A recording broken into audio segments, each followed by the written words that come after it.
우리는 하나님이 온 우주를 창조하시고 또한 우리의 모든 삶을 주관하시는 주인 되시는 주권자라고 하는 것을 다 알고 있습니다. 근데 우리가 그 아는 것과 사는 것이 별개인 것 같습니다.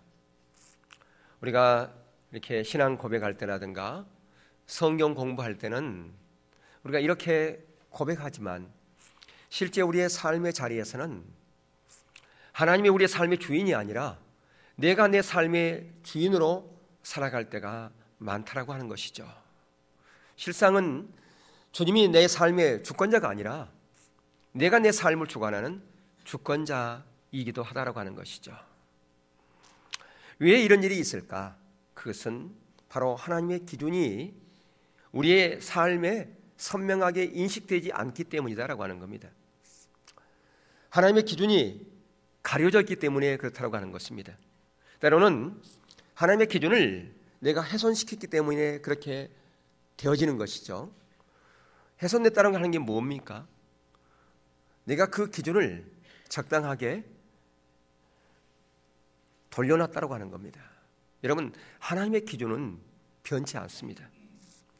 그 말은 내가 하나님의 그 기준 앞에 살아가는 것이 부담스럽고 때로는 대가가 지불되어지는 그런 상황 가운데서 내 나름대로 그 기준을 또 하나의 기준을 만든다라고 하는 겁니다. 그것은 하나님의 기준이 아니라 나의 기준을 만들어서 이 정도면 신앙생활 잘 하는 거지 뭐. 그래서 어떤 분이 열심히 하다가 좀 낙심하고 그러면 옆에서 아이고 권사님 그 정도면 잘 하는 거예요. 요즘 권사님처럼 그렇게 하는 사람 어디 있대요?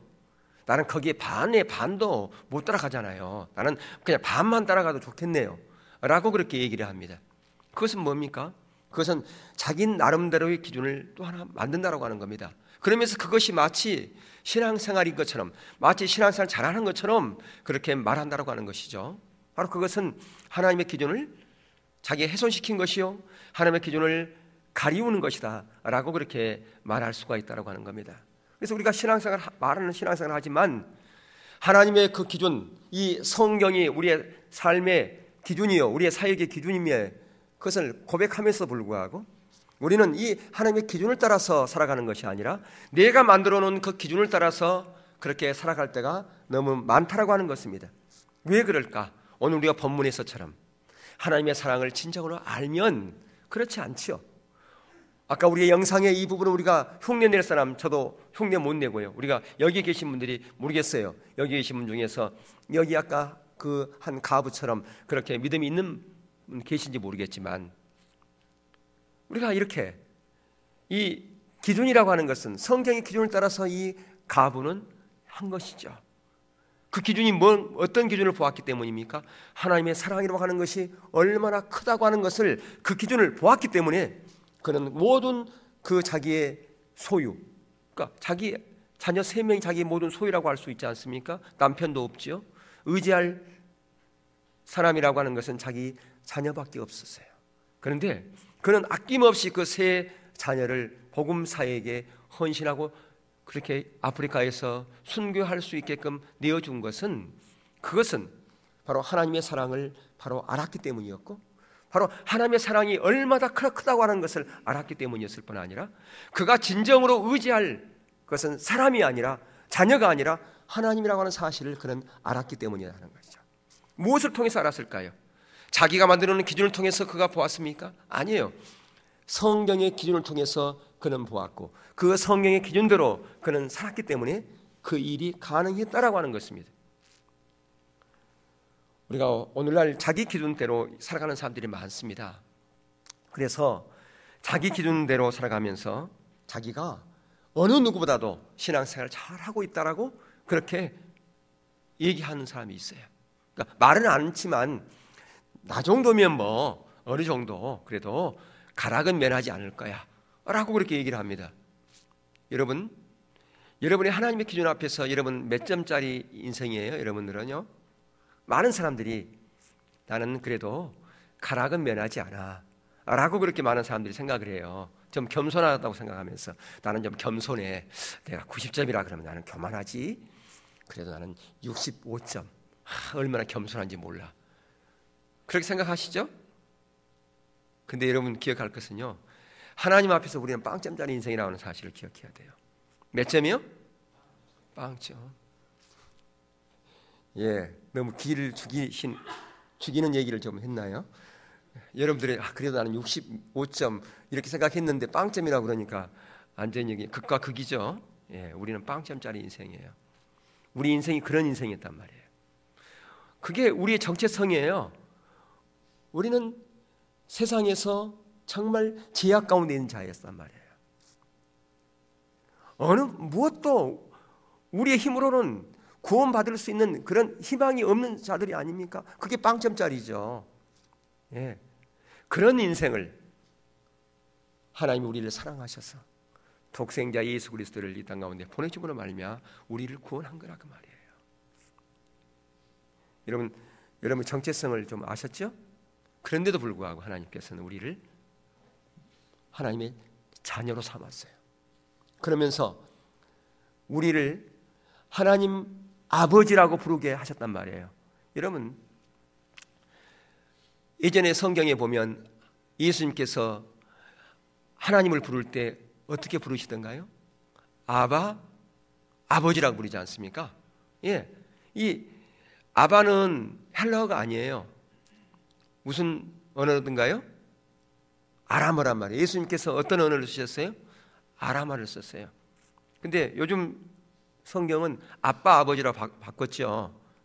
근데 영어 성경 또 아니면 독일어 성경 다 아바라고 써요. 아바 파들, 아바 아더 뭐 이렇게. 왜 그런 줄 아세요? 이 아바라고 하는 이 아람어의 이 의미가 우리가 생각하는 그런 아빠의 의미가 아니에요. 아빠보다도 더 훨씬 친근함의 의미라 그 말이에요. 그래서 그것을 훼손시키지 않기 위해서 그냥 아바라고 하는 단어를 그대로 썼어요. 근데 그 아바 아버지를 우리에게도 그대로 우리를 양자 삼으셔서 하나님을 아바 아버지라고 부르게 하셨단 말이에요. 예, 그게 놀라운 하나님의 특권이에요.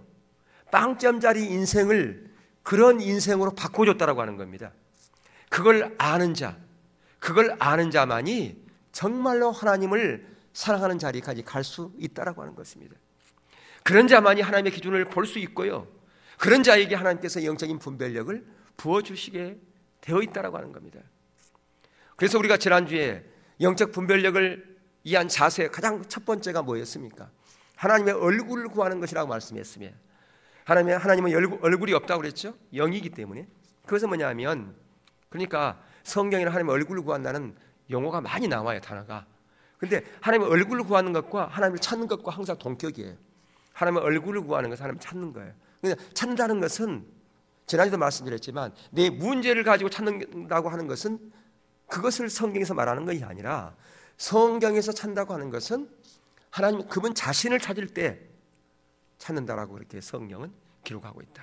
그분 자신, 그분이 나의 삶의 목적, 예, 그게 하나님의 얼굴을 구하는 것이다. 내 유일한 모든 소원 중에서 유일한 소원 하나가 바로 하나님의 얼굴을 구하는 것이다라고 다윗은 고백하고 있지 않습니까? 그런 것처럼 영적인 분별력을 위한 자세뿐 아니라 우리의 모든 신앙생활의 모든 영역에 있어서 정말 소중한 것은 하나님의 얼굴을 구하는 것입니다. 하나님과 친밀한 교제를 위해서도, 하나님의 행하심을 따라서 내가 동참하는 그런 자리에 있어서도 하나님의 얼굴을 구하는 것이 안 되면 불가능합니다. 예. 근데 오늘 우리는 이제 또 네 가지를 살펴보려고 하는 것인데요, 영적 분별력을 위한 자세. 근데 이러한 모든 자세는요, 어떤 마음의 자세가 있는 자들에게 영적인 분별력이 부어지냐 하면 성령의 조명을 통해서 하나님의 의중과 하나님의 뜻을 아는, 하나님의 관점을 볼 수 있는 그런 데 가게 되느냐. 우리 이미 살폈던 것처럼 마태복음 13장 10분 인자 비유에서 바로 옥토와 같은 그런 마음의 자세, 바로 겸손한 자세, 그런 자에게 하나님께서는 바로 영적인 분별력을 부어주실 뿐 아니라 성령의 조명을 통해서 하나님의 뜻과 목적을 보여주신다라고 그렇게 말씀했습니다. 그래서 이 마음의 자세와 보는 것과는 밀접한 관련이 있다라고 말씀했어요. 바로 옥토와 같은 그런 자들이 바로 보는 자이기 때문에 그들을 통해서 하나님 나라의 열매 30배, 60배, 100배의 결실을 맺게 하셨다라고 말씀을 드렸는데요. 오늘 우리는 첫 번째, 오늘 살펴보니까 총 지난주까지 살펴보면 네 번째가 되겠죠. 영적 분별력이라는 자세 네 번째는 하나님의 말씀 앞에 떠는 자세입니다. 하나님 앞에 말씀 앞에 떠는 자세가 무엇인가? 여러분, 하나님의 말씀 앞에 그냥 무서워 이런 얘기가 아니에요. 이거 무서워. 그것을 떤다고 얘기하는 게 아니에요. 자, 우리 성경을 한번 보겠는데요. 요한복음 8장 31절에서 32절 말씀 보겠습니다. 시작. 그러므로 예수께서 자기를 믿은 유대인들에게 이르시되 너희가 내 말에 거하면 참으로 내 제자가 되고 진리를 알지니 진리가 너희를 자유롭게 하리라. 자, 여기서 지금 주목해야 할 것은 예수님께서 이 말씀을 하고 있는 대상이 누구냐 그 말이에요. 누굽니까? 예수를 믿는 유대인들이라 그 말이에요. 그러니까 유대교회에서 개종한 그리스도인이나 그런 얘기죠. 오늘날 말하면 성도들이라 그런 얘기입니다. 성도들에게 하신 말씀이에요. 너희가 내 말에 거하면 참 제자가 된다. 그러니까 우리는 모두는 다 제자입니다. 예수님의 제자. 그렇죠? 근데 참다운 제자는 뭔가? 그걸 지금 말씀하고 있어요. 어떤 자가 참 제자라고요? 우리 안에 뭐가 거할 때? 하나님 말씀이 거할 때. 그러니까 머리에 거하는 것을 말하는 게 아니에요. 이론으로 아는 것을 말하는 게 아니라 그 말입니다. 그러니까 이론으로 아는 것을 말하는 것이 아니라 실제로 내 영혼 가운데 말씀이 거하는 것을 말하는 거예요. 그래서 이것은 내 말에 거함이라는 것은 헬라어에 붙어 있으면 그렇게 돼 있어요. 하나님의 말씀에 붙어 있으면, 내 영혼에 하나님의 말씀이 거하면, 그러니까 정말로 우리 영혼의 말씀이 거하면 우리는 마음이 가난한 자로가 되어 애통하는 자로 가게 되고요, 하나님의 은혜를 구하는 자로 가게 되지만, 반대로 하나님의 말씀이 우리 영혼에, 우리 안에 거하지 않고 머리에 이론으로 거하면 바로 바리새인들처럼 정죄하고 판단하는 그런 자리까지 가게 돼 있어요. 그게요. 그러니까 여기서 참다운 제자는 하나님의 말씀이 우리 안에 거하는 것을 말씀하고 있다 그 말입니다. 그럴 때 그 진리는 하나님의 말씀이 진리죠. 여러분 그러지 않습니까? 근데 진정한 그 진리가 우리의 삶을 자유케 하려면 진리 되신 이 말씀이 우리 안에서 실제가 안 되면 자유케 되지 않는다 그 말이에요. 머릿속에 있는 그 진리는 우리의 삶을 주장하지 못해요. 우리의 삶의 진정한 안식과 평안과 놀라운 치유가 일어나지 않아요. 이 진리 되신 말씀이 내 안에 거할 때만이, 내 영혼에 거할 때만이 그 진리가 우리를 자유케 하신다 그 얘기입니다. 그러니까 우리가 그냥 이론으로 알면 그 믿음은 피상적인 이론이요 피상적인 믿음에 불과하다고 하는 겁니다. 더 나아가서 8장 44절을 한번 보겠습니다. 시작. 너희는 너희 아비 마귀에서 났으니 너희 아비의 욕심을 너희도 행하고자 하느니라. 그는 처음부터 살인한 자요 진리가 그 속에 없으므로 진리에 서지 못하고 거짓을 말할 때마다 제 것으로 말하느니 이는 거짓말쟁이요 거짓의 아비가 되었습니다. 자, 무슨 얘기냐면 우리가 신앙생활을 하고 10년, 20년, 30년 신앙생활을 한다 할지라도 말씀이 머릿속에만 거하는 자들은 삶이 안 바뀌어요. 속 사람이 변화가 안 돼요. 여전히 말하는 것, 생각하는 것이 세상 사람과 똑같은 거예요. 여전히 거짓말하고 임기응변하고 장사하는 거, 돈 버는 방법 똑같아 세상 사람하고. 그것을 말하면 너희 아비의 욕심을 너희도 행하고자 한다 그렇게 얘기하고 있는 거예요. 이게 말씀 앞에 떠는 자세 가운데 안 되기 때문에 이런 거예요. 그러니까 여전히 내가 하나님의 말씀을 많이 알아, 성경에 대해서 많이 알아. 근데 하나님의 말씀이 내 안에 거하지 않으면 여전히 내 속 사람은 변화가 없어요. 그것은 진리를 붙잡고 있는 게 아니에요. 진리가 내 삶에서 자유를 자유롭게 하지 못해.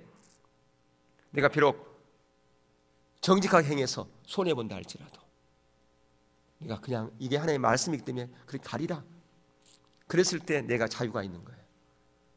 내 유익을 위해서 이렇게 하면 내가 손에 10만 원 벌 것 같아, 20만 원 벌 것 같아. 그러니까 임기응변하고 거짓말해가지고 적당히 타협해가지고 그때는 돈 20만 원 벌었어. 내가 믿는 사람이 양심이 있는데 안 믿는 사람도 양심이 있는데요. 내가 하나님 앞에 나갈 때 양심이 찔릴까요? 안 찔릴까요? 찔리죠. 그 사람이 무슨 자유가 있겠습니까? 그게 무슨 진리입니까? 그 진리가 없는 거예요. 그것은요. 실제 말씀이 거하지 않는 거라 그 말이에요. 그것은 거짓말쟁이요 거짓의 아비가 됐다. 그렇게. 이게 바로 이런 가운데서 영적인 분별력이 부어지겠습니까? 말씀 앞에 떠는 게 아닌데, 말씀 앞에 내가 정직하게 떠는 것은 내가 비록 손해가 오고 대가가 지불된다 할지라도 이게 하나님의 기준이기 때문에, 하나님의 말씀이기 때문에 내가 그렇게 정직하게 반응하겠습니다. 이게 바로 하나님의 말씀 앞에 떠는 거라고 말이에요. 이런 자에게 뭐가 부어진다고요? 영적인 분별력이 부어지죠. 하나님의 기준이 보이지요. 하나님의 의도와 목적이 보여지지요. 그렇지 않으면 절대로 영적인 분별력이 부어지지 않습니다. 오히려 더 부익부 빈익빈처럼 더 못 보게 되어 있습니다. 하나님의 기준은 닫히고요. 그럼 어떤 기준만 보일까요? 우리 육신의 기준만 더 밝아집니다. 세상적인 기준만 더 밝아집니다. 세상적으로 어떻게 하면 더 사리사욕을 채우고 어떻게 하면 더 할까? 이런 것만 더 발달하게 되어 있다. 근데 이게요 쌓이면 경관진이 되어 버립니다. 우리의 사고 체계 가운데 경관진이 돼 가지고요. 아무리 말씀이 들어가도 이게 깨뜨려지지 않는 겁니다. 여러분 군대에서 그 빵카 있죠, 빵카 요새. 어떤 분들이 그러더라고요. 이거 이 산 위에다가 이런 빵카를 어떻게 이걸 이렇게 만들었을까? 요즘 군인들은 그렇게 못 만들어요. 요즘 군대 갔다 온 사람들 그거 어떻게 만들어요? 요즘은 다 헬기로 날라가지고 만들잖아. 옛날에는 시멘트를 지고 올라갔어요. 산에까지 물 지고 올라가고, 그리고 거기서 비볐단 말이에요. 자갈 지고 올라가가지고요. 다 군인들이. 요즘 그렇게 했다 그러면 난리 날 거예요. 요즘 군인들 그렇게 안 해요. 요즘은 다 헬기로 수송하지. 그렇게 해가지고 그 벙커를 만들었다고요.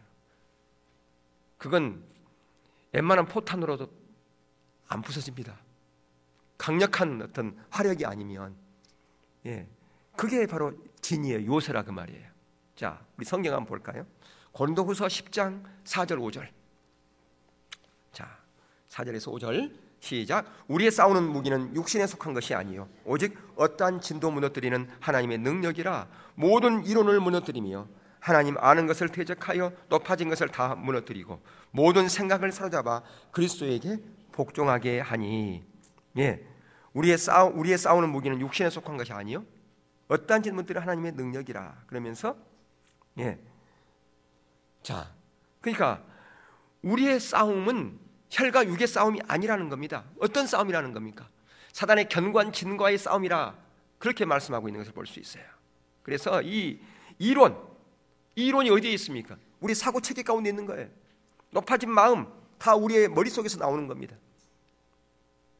이게 하나의 편견으로 작용하고 이 높아진 이론으로 작용해서 다른 사람을 판단하고 정죄하는, 바로 바리새인들 가운데 이러한 견관진들이 있어서 배우려고 하는 자세가, 말씀 앞에 뜨는 자세가 없었기 때문에 그들이 그렇게 기다렸던 그 메시아가 그들 눈앞에 있었음에도 불구하고 예수님을 정죄하고 판단하고 더 나아가서 십자가에 못 박아 죽는 그런 자까지 가지 않았냐 그 말이에요. 바로 우리의 사고체계, 편견, 선입견, 자기의 의견, 이게 견관진이에요. 이런 견관진이 있으면요 영적인 분별력이 부어지지 않고 하나님과의 친밀함도 없기 때문에 하나님께서 주신 메시지, 하나님이 주신 음성, 감동 듣겠습니까? 여러분이 기도하다가 뭐 이렇게 교회에 대한 어떤 그런 감동이라든가 그런 거 있으면 얘기해 주세요. 얼마나 좋습니까? 그런 게 제가 기도하는데 목사님 교회에 대한 이런 감동이 있었습니다. 얼마나 좋아요. 근데 저 나름대로는 그래요. 어떤 사람들의 그런 얘기를 제가 들을까요? 평상시 신앙생활도 별로 잘 안 해. 하나님의 주권 가운데 별로 엎드리지도 않아. 자기 생각이 많아. 자기 나름대로 주장이 많아. 자기 이론이 많아. 그러니까 견관진이 많다는 거죠. 그런 분이 저에게 와서 하나님 앞에 감동받았다고 얘한테 얘기를 해요. 그러면 제가 잘 들을까요, 안 들을까요? 잘 안 듣죠. 별 영향가가 없어요, 그건요. 근데 평상시 교회에 대한 사랑과 애착과 하나님을 찾고 구하고 다이상막과 개인의 해막을 갖고 그런 사람이 기도하는 가운데 이런 한상도 보고 그림도 보고 그랬다 그러면 그것이 저에게 제가 빚어지면 내가 회개할 것은 회개하고 은혜를 구할 것은 은혜 구하고 그렇죠. 예. 그러니까 무슨 얘기 하려고 그러냐면 우리에 의한 견고한 사고체계 그 이론 그것은 하나님 앞에 별로 의미가 없다 그 말이에요. 그것이 내려져야 돼요. 그게 깨뜨려져야 돼요. 그래야 우리 가운데 영적인 분별력이 부어져요. 바로 이 견고한 진이 하나님의 말씀 앞에 떠는 것을 방해한다 그 말이에요. 여러분 가운데 혹시 그런 견고한 진이 있다면 하나님 은혜를 구하세요. 내가 아직까지 내게 그런 것들이 많아요. 주님 도와주세요. 은혜를 구하시고요. 그렇게 하시기를 축복합니다. 아멘. 예. 그냥 이렇게 또한 뭐냐면 이 말씀 앞에 뜨는 자세라고 하는 이 부분에서 하나 우리가 짚고 넘어야 될 부분이 뭐냐면 이게 옳은 길인지 맞아. 이게 진짜 진리야. 그런데 이렇게 가면 나에게 좀 손해가 올 것 같아요. 그러면 적당하게 타협하는 것 그것은 하나님의 말씀 앞에 뜨는 자세가 아니에요. 그럼 어떻게 되느냐? 이게 옳은 길이면 돌아갈 길을 차단시켜버려야 돼요. 그래서 이것을 보통 이렇게 얘기를 합니다. 돌아갈 다리를 폭파시켜버린다고요. 다시 옛날로 못 가. 이게 옳은 길이니까 그런 자세가 있어야 돼요. 그런 자세가 없으면 절대 하나님 말씀 앞에 정직하게 못 서요. 힘들면 돌아가 버리는데 옛날로. 아이고 요즘 그렇게 사는 사람이 어디 있습니까? 그러면 제가 목회할게요. 내가 그 목회길로 갔죠. 그러면 그렇게 살면 그것은 하나님 말씀 앞에 떠는 자세가 아니란 말이에요. 내가 이 길이 이것이 진리이기 때문에 내가 다시는 가학으로 돌아가지 않겠습니다. 돌아갈 다리를 내가 폭파시켜 버리겠습니다. 다시는 내가 안 가겠습니다. 그런 자세로 섰을 때만이 우리 가운데 영적인 분별력이 부어지는 것이요. 그런 자리에 그런 자세가 바로 하나님 말씀 앞에 떠는 자세라 그 말입니다.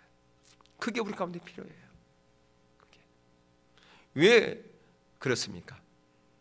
그래야만이 진리가 우리를 자유케 한다니까요. 아까 제가 그 말씀에 대한 그 아까 부분을 이렇게 살폈는데요. 물론 이 부분에 있어서 어느 누구도 자유롭지 않습니다. 그러면 그 말씀을 다 지킬 수 있는 사람이 어디 있단 말인가? 예, 그래요. 저도 다 못 지켜요. 예, 이 세상에 예수님 말고는 지킬 수 있는 사람 아무도 없습니다. 중요한 것은 그렇기 때문에 주님의 은혜를 구하는 거예요. 내가 지킬 수 없어요. 주님, 내가 또 넘어졌습니다. 도와주세요. 내 자원으로 내 능력으로는 주님의 말씀을 내가 지킬 수 없어요. 이게 하나님의 기준인 건 내가 알겠는데 내가 또 실수하고요. 또 넘어졌습니다. 그러나 이게 옳은 길이기 때문에 내가 이 길을 가야 됩니다. 이 길을 가야 됩니다. 근데 내가 지금 거기에 못 미치고 있어요. 도와주세요. 그게 필요한 거죠. 그게 바로 말씀 앞에 떠는 자세예요. 그게요. 어떤 사람은 그것도 없어요. 그냥 아이고 요즘 그렇게 사는 사람이 어디 있어요? 자기 나름대로 기준 만들어 놓고 적당하게 타협하고 그렇게 한다는 거죠. 여러분 그 산상수훈에서 마음이 가난한 자는 복이 있나니 애통하는 자는 복이 있나니 가장 먼저 복에 대해서 말씀하면서 진정한 복이 뭐냐? 심령이 가난하고 애통하는 것이다.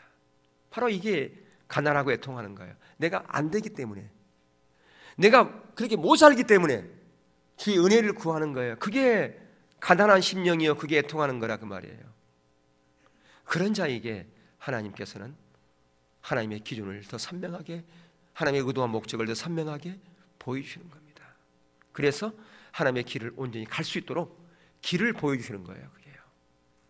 여러분, 깜깜한 밤에 후라시라든가 이런 거 없이 못 가잖아요. 길을 못 갑니다. 마치 이 인생길에 있어서 내 스스로 갈 수 없는 그 길을 주님께서 이런 자들에게 길을 열어주세요. 이런 애통하는 자들에게, 심령 가난한 자들에게, 말씀 앞에 떠는 자들에게 영적인 분별력을 주어서 이 험한 세상에서 하나님이 원하는 올바른 길을 갈 수 있는 길을 열어주신단 말이에요. 그게 우리가 필요하지 않습니까? 근데 그런 자는 바로 말씀 앞에 떠는 자만이, 말씀 앞에 붙어있는 자만이, 말씀이 그들의 심령 가운데 거하는 자만이 그게 가능하다 그 말입니다. 두 번째, 영적 분별력을 갖기 위해서는 율법주의를 철저하게 버리는 것이 중요합니다. 율법주의를요. 예. 자, 말씀 보겠습니다. 요한복음 4장 47절 보겠습니다. 시작. 하나님께 속한 자는 하나님의 말씀을 듣나니 너희가 듣지 아니함은 하나님께 속하지 아니하였음이로다. 예. 또 한 절, 요한복음 10장 26, 27 보겠습니다. 너희가 내 양이 아니므로 믿지 아니하는도다. 내 양은 내 음성을 들으며 나는 그들을 알며 그들은 나를 따르느니라.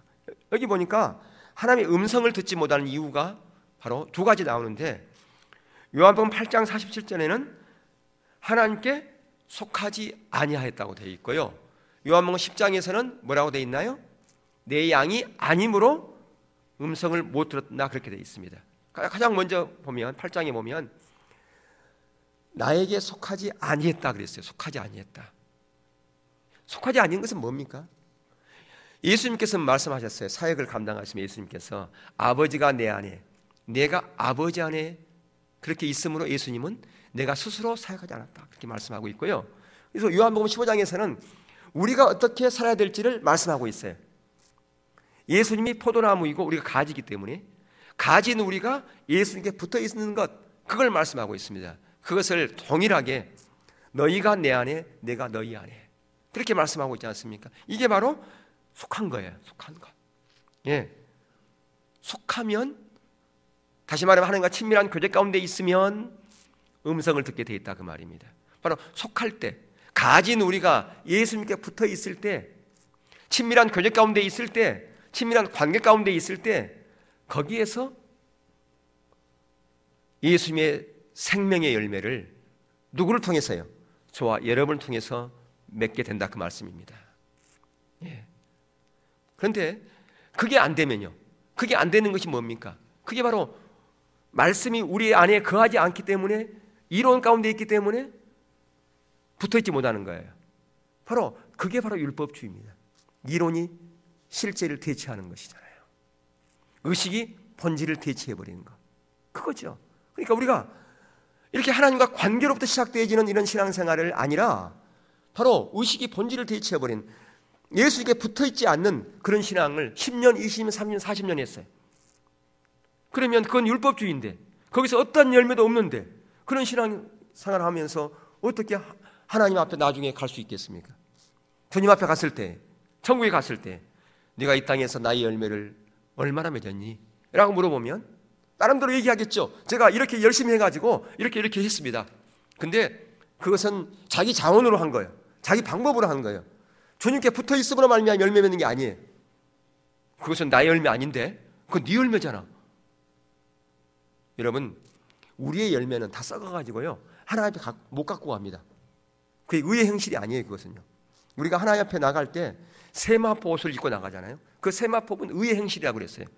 이 땅에서 의의 행실, 그게 하늘나라의 상급이에요.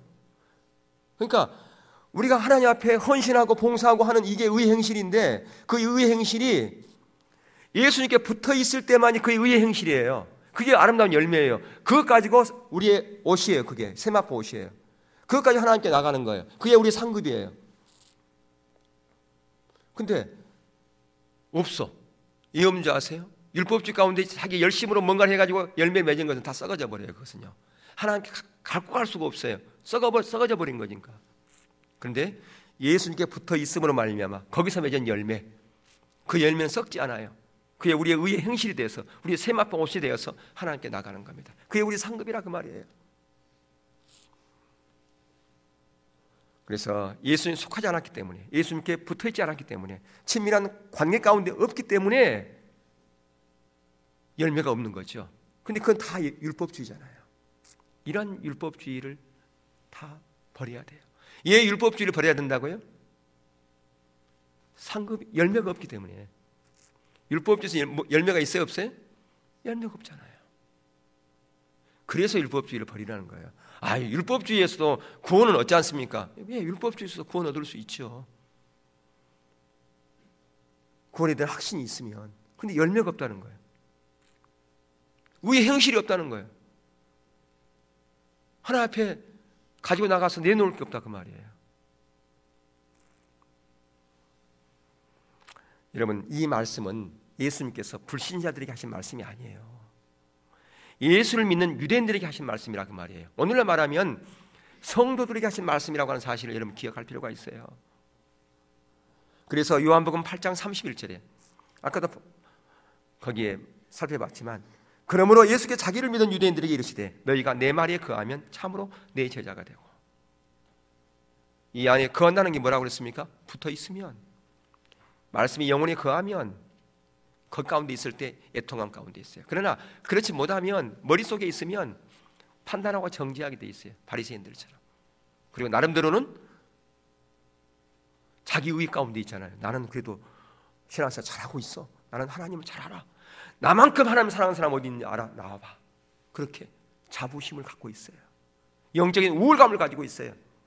붙어있지도 않으면서, 말씀에 거하지 않으면서도 불구하고. 예.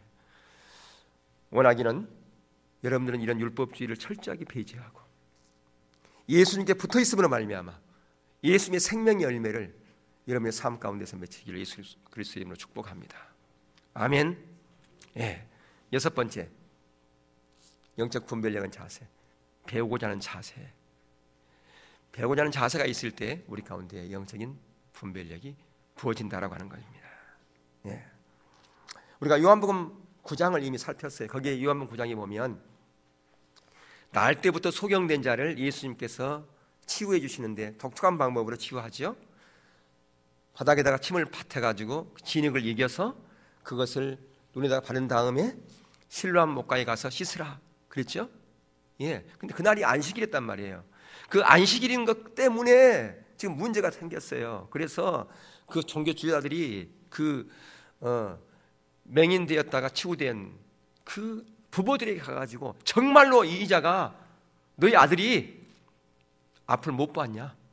계속해서 꼬치꼬치 하도 물어보니까 제가 성인이니까 직접 가서 물어보세요. 그렇게 얘기했단 말이죠. 왜 그랬을까요? 안 믿어지니까. 어떻게 하면 꼬투리를 잡을까 그러는데 꼬투리 잡을 것은 없고 계속 하나님의 역사가 하나님의 역사죠 그게요. 근데 그들이 가지고 있는 그 사고 체계, 사고친 그들 가운데서는 그게 하나님의 역사라고 보이지 않는 거예요. 어떻게 하나님의 역사가 안식일날 이렇게 일어나느냐? 그것도 안식일을 하지 말아야 될 진흙을 이겨가지고 일을 해가지고 치유하느냐? 그러니까 그것은 자기들의 전통, 자기들의 가치관, 자기들의 그 사고 체계하고는 전혀 안 맞는 거죠. 그러니까 그것을 하나님의 일로 여기지 않았다 그 말이에요. 이게 바로 뭐냐? 배우고자 하는 자세가 없는 거예요. 배우고자 하는 자세가 없으면 높아진 이론 때문에 높아진 그 이론이 하나님 앞에는 정말 쓰레기에 불과하지 않습니까?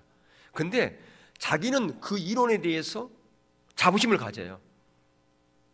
실제로 우리 같은 이런 교단에서 그럴 수 있어요.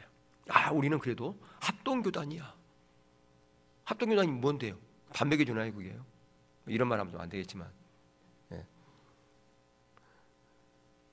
합동교단이 그거에 대해서 자부심을 갖지 말라는 얘기예요. 우리 장자교단이다. 제일 큰 교단이다. 그것에 목매이면 안 돼요. 그게 아니라 내가 지금 하나님과 관계에서 어떠한가 그걸 봐야 되는데 우리는 교단의 규모, 그 다음에 우리 교회의 사이즈 이런 것에 초점을 두고 그것 때문에 자부심을 가져요. 그래가지고 작은 교단에서 어떤 일을 하면 아이고 저것도 무슨 교단이라고, 저것도 무슨 교회라고, 아유 우리 목사님은 이런 큰 목사님인데 아이고 TV도 안 나오는 목사님이 뭘 또 한다고, 이런, 이게 높아진 이론이에요. 높아진 마음이에요. 이런 사람들은 절대로 배우려고 하는 마음이 없습니다. 그래서 다른 데서 있었던 하나님의 역사, 그거에 대해서 인정하지 않으려고 그래요. 그리고 자기 나름대로의 같은 그 식견을 가지고 판단합니다. 정지합니다. 근데 때로는요, 그것이 별로 유익이 되지 않는 그런 부분이에요. 우리가 알면 얼마나 압니까? 우리가 공부를 했으면 얼마나 공부했습니까? 별로 공부 안 했거든요.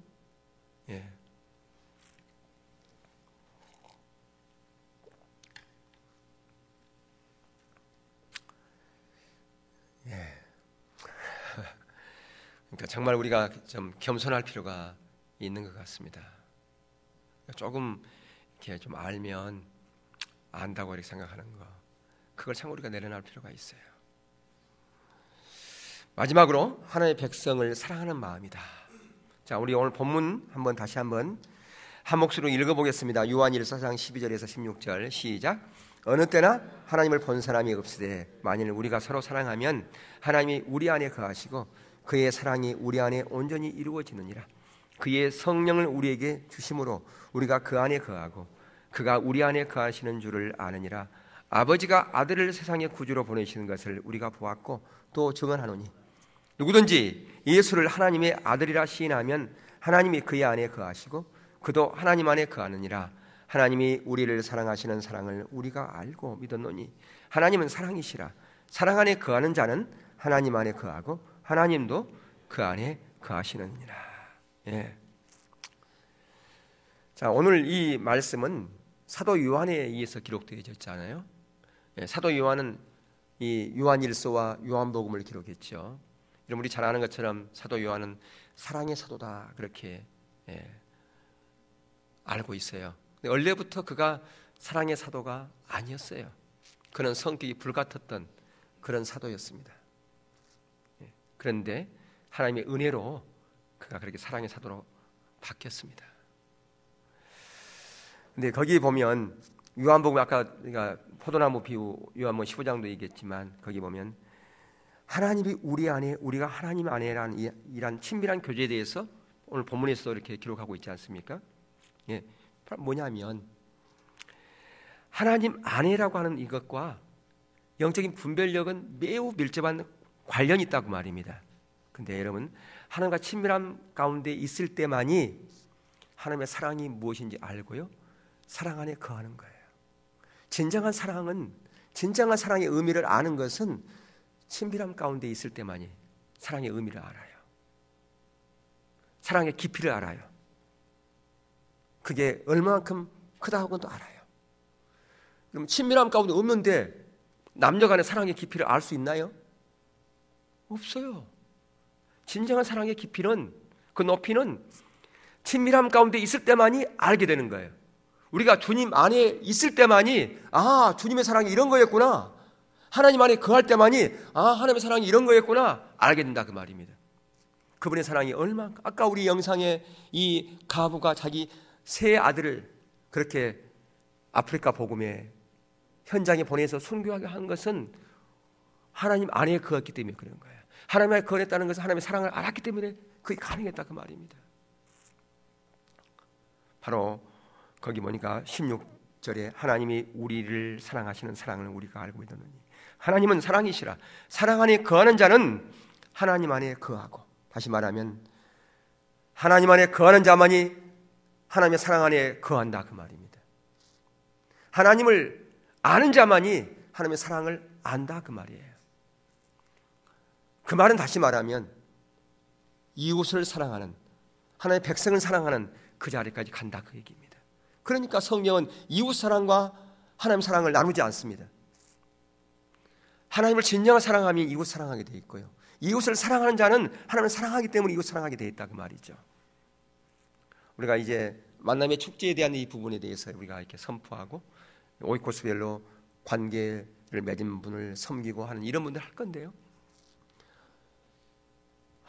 저는 하나님 앞에 그냥 얼굴 구하고요, 하나님께 기도하고요, 그건 저에게 하겠어요. 그런데요, 어디 관계를 맺고 어디가 찾아가고 하라는 것은 저에게 부담스러워요. 그것은 내가 하나님 안에 거하지 않는다는 증거예요. 하나님 안에 거하는 것은 하나님을 사랑하는 거하는 것이요, 바로 그 사랑은 이웃 사랑으로 이어진다 그 말입니다. 하나님 아버지의 마음을 전하는 것이기에 그게 부담이 아니라 내가 특권이요, 하나님의 자녀에게 특권이요, 내가 그런 기회를 주신 것 감사합니다. 그런 자가 가잖아요. 아까 그 아들처럼, 아니 여기 가부처럼 자기 세 아들을 다 그렇게 보내지는 못하지만 그러나 내가 내 삶의 현장에서 내가 그렇게 하리라. 그것은 어렵지 않잖아요. 그거에 비하면 훨씬 쉬운 거 아닙니까? 예, 그게 바로 하나님과 친밀함 가운데 있을 때만이 그게 가능한 거죠. 하나님의 사랑 가운데 거할 때만이 그게 가능한 거죠. 바로 이렇게 하나님의 백성을 사랑하는 그런 마음을 가진 자에게 영적인 분별력을 부어줄 수밖에 없어요. 왜 그럴까요? 그 일이 우리 일이기 전에 누구의 일이니까? 아버지 일이니까요. 여러분, 전도도요, 우리 일이 아니에요. 아버지 일이에요. 이웃을 사랑하는 것도 우리의 일이 아니고 먼저 누구의 일이에요? 아버지 일이에요. 우리 일이 아니에요. 그게요, 우리는 우리 일이라고 생각을 해요. 주님의 일이라니까요. 근데 주님의 일을 우리가 하니까 주님이 기뻐할까 안 기뻐할까요? 기뻐하니까 아버지의 마음을 더 부어주고 영적인 분별력을 더 부어주는 거예요. 예, 여러분 그걸 기억하셔야 돼요. 우리가 주의 일을 그러는데 주의 일이라고 하는 것은 그분의 일을 우리가 대신하는 것이 주의 일이에요. 동역자를 통해서. 하나님은 항상 그 동역자를 통해서, 저와 여러분 동역자잖아요. 저와 여러분을 통해서 주님의 일을 하기를 기뻐하신단 말이에요. 예, 그런 기회를 우리에게 줘요. 그게 너희 특권이다. 근데 그 특권을 누리는 자가 있는가 하면 그 특권을 차버리는 사람들이 있어요. 여러분, 특권은 누려야 될까요? 차버려야 될까요? 특권을 아무에게나 주는 거 아니잖아요. 특권을 아무에게나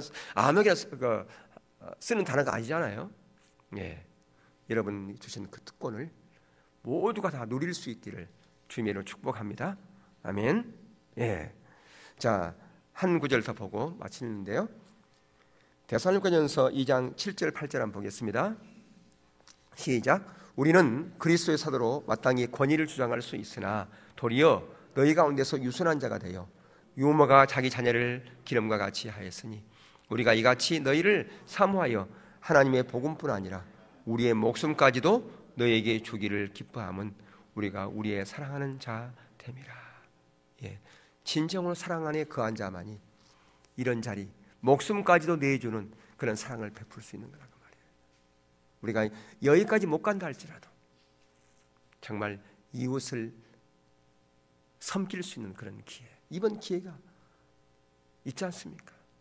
그래서 여러분들이 가서 그렇게 사랑으로 섬기는, 관계를 맺는 그런 자리에 가서 이 만남의 축제 때에 또 아니면 부활주일 때에 그렇게 여러분들이 좀 이렇게 초청하시면 하나님께서 먼저 기뻐하실 겁니다. 그래서 여러분들의 가운데 또 영적인 분별력을 부어줘서 그런 마음을 가진 자에게 우리에게 전략을 주세요. 지혜를 주세요. 어떻게 섬길지. 그러니까 무턱대고 그냥 섬기지 말고 하나님 저에게 먼저 아버지의 사랑의 마음을 부어주시고 이웃을 사랑하는 마음을 부어주세요. 하나님을 더 사랑하는 마음을 부어주세요. 그렇게 기도하고요. 그래서 내가 그 이웃을 섬기려고 하는데 어떻게 섬기면 바른 섬김이 되겠습니까? 어떻게 내가 가서 만나야 되겠습니까? 기도하시면서 그렇게 하시면 하나님께서 지혜를 주시고요, 그런 더 마음도 주시고 그렇게 하실 겁니다. 예, 끝낼 겁니다. 안 울려도 별 안 울려도 마쳐요. 자, 우리 여러분들 가운데 그런 영적인 분별력, 하나님 말씀에 떠는 자 율법 철저히 버리고, 예, 하나님의 말씀 앞에 내가 정직하게 대면하여서고 이웃을 사랑하는 그런 마음을 가짐으로 말미암아 여러분의 영적인 분별력이 부어져서 이 시대에 하나님께서 하시려고 하는 그 뜻을 온전히 이루며 순종하는 그런 자리까지 갈 수 있기를. 그래서 내 열매가 아닌 주님의 열매를 맺는 그러한 복된 여러분의 인생 되어줄 수 있기를 주의 이름으로 축원합니다.